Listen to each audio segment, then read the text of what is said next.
परमेश्वर की बड़े नाम की महिमा हो। फिर से आने वाला प्रभु यीशु मसीह का नाम से सबको जय मसीह की अभिनंदन करता हूँ।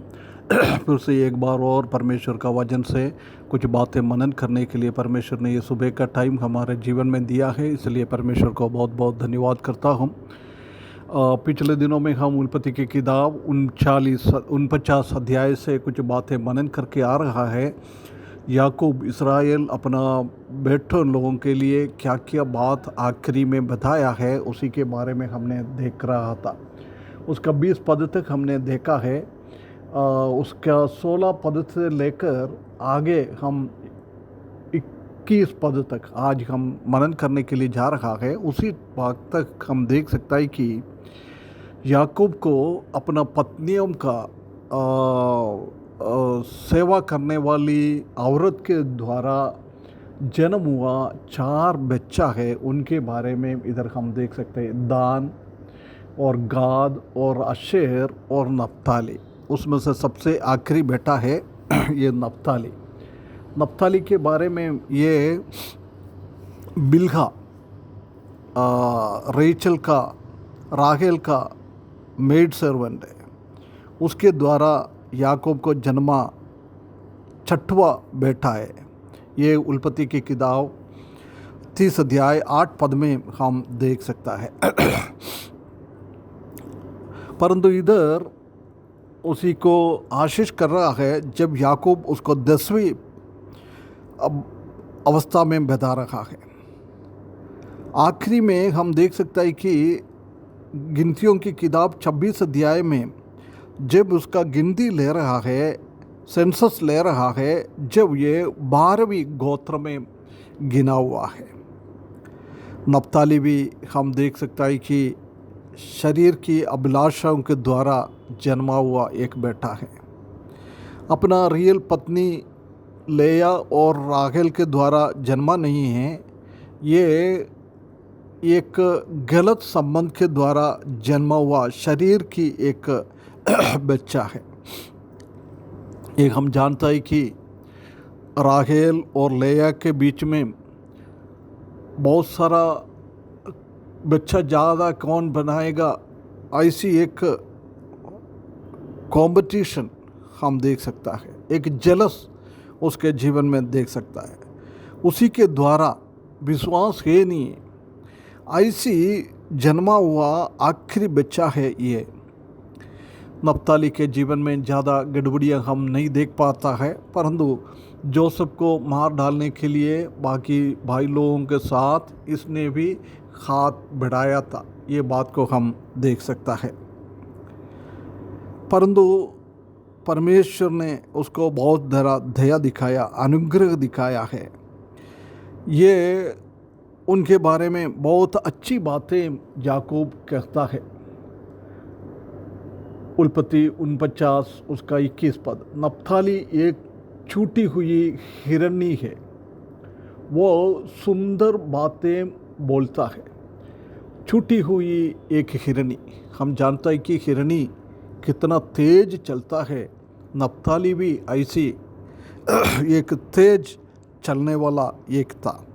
उसके बाद हम देख सकते हैं कि उसका जीवन में एक अच्छी अच्छी बातें, मधुर बातें बोलने वाला था। परंतु इस गोत्र के बारे में हम देख सकते हैं कि ये गोत्र मरुभूमि यात्रा में उसका गिनती में कमी हुआ है, ये बात को हम इधर देख सकता है। जब वो सिनाई पर्वत में उनका गिनती जाने के टाइम लिया था, जब 53,400 योद्धा लोग गिनती किया है, गिनती की किताब 1 अध्याय 43 पद में। परंतु जब वापस वो मिस्रईम से वापस आया है, कनान की बॉर्डर में आया, उसका गिनती किया गया है, जब 45,400 योद्धा लोग भी मिला है। गिनती की किताब 26 अध्याय उसका 50 पद में हम देख सकता है। एक 8,000 लोगों की कमी हुआ है, ये 15% की कमी।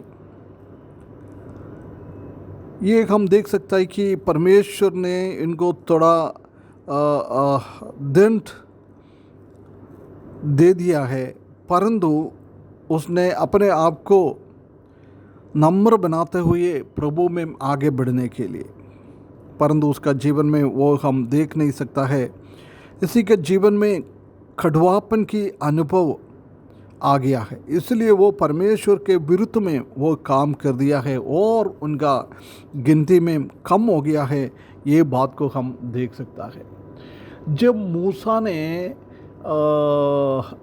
इस्राएली लोगों को आखिरी टाइम में आशीष कर रहा है, जब नप्ताली के बारे में भी एक अच्छी बात बोला हुआ है। व्यवस्था विवरण उसका 33 अध्याय में हम देख सकते हैं कि ये इस्राएलियों के एक एक गोत्र के बारे में बता रहा है। नप्ताली के बारे में ये बात बता रहा है कि उसका 23 पद में, व्यवस्था विवरण 33 अध्याय उसका 23 पद में ऐसा लिखा है, फिर नप्ताली के विषय में उसने कहा, हे नप्ताली, तू जो यहोवा की प्रसन्नता से तृप्त और उसकी आशीष से भरपूर है, तू पश्चिम और दक्षिण के देश का अधिकारी है।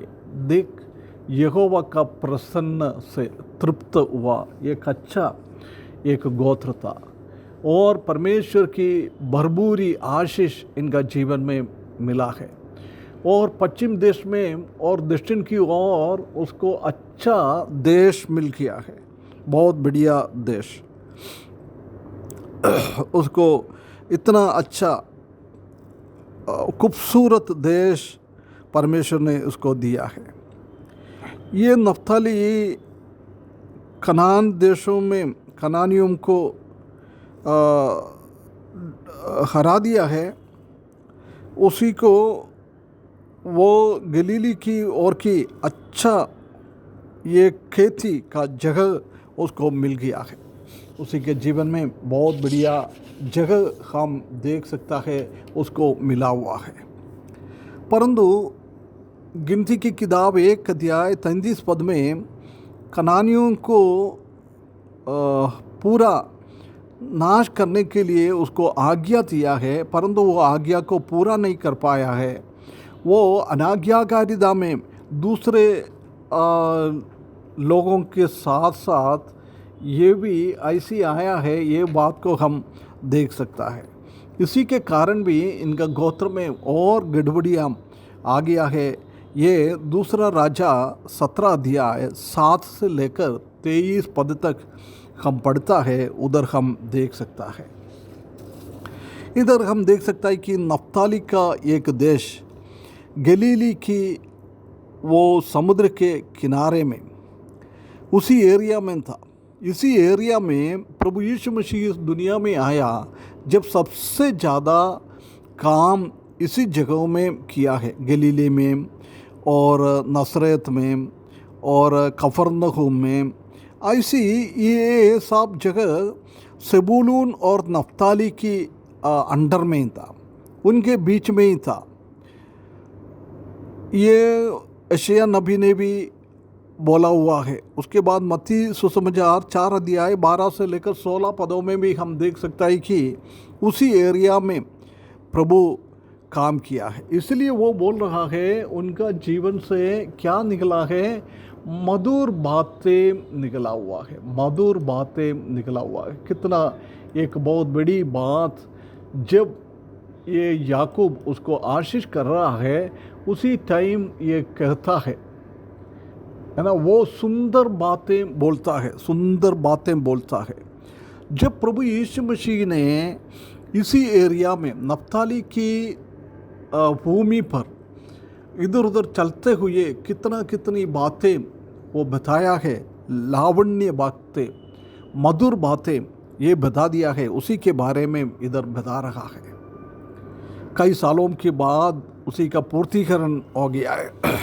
प्रिय विश्वासियों, ये नप्ताली को भी बहुत सारा आशीष मिला है, परंतु वो पूर्ण रीति से परमेश्वर का महिमा के लिए वो यूज़ नहीं कर पाया। परमेश्वर ने हमारे जीवन में भी बहुत सारा आशीषें दिया है। हम वो परमेश्वर का महिमा के लिए, परमेश्वर का राज्य के लिए वो रिसोर्स को हम कितना यूज़ कर पा रहा है, एक बार हमको सोचना है। प्रभु हमको कुछ चीज़ें देता है, वो प्रभु का महिमा के लिए यूज़ करना है। और हम ये नप्ताली के जैसा तो नहीं है। परमेश्वर ने दिया हुआ अनुग्रह को, परमेश्वर ने दिया हुआ चीज़ों को हम अपना उपयोग के लिए तो नहीं कर रहा है। प्रिय भाइयों बहनों, एक बार फर्क कर देखना है।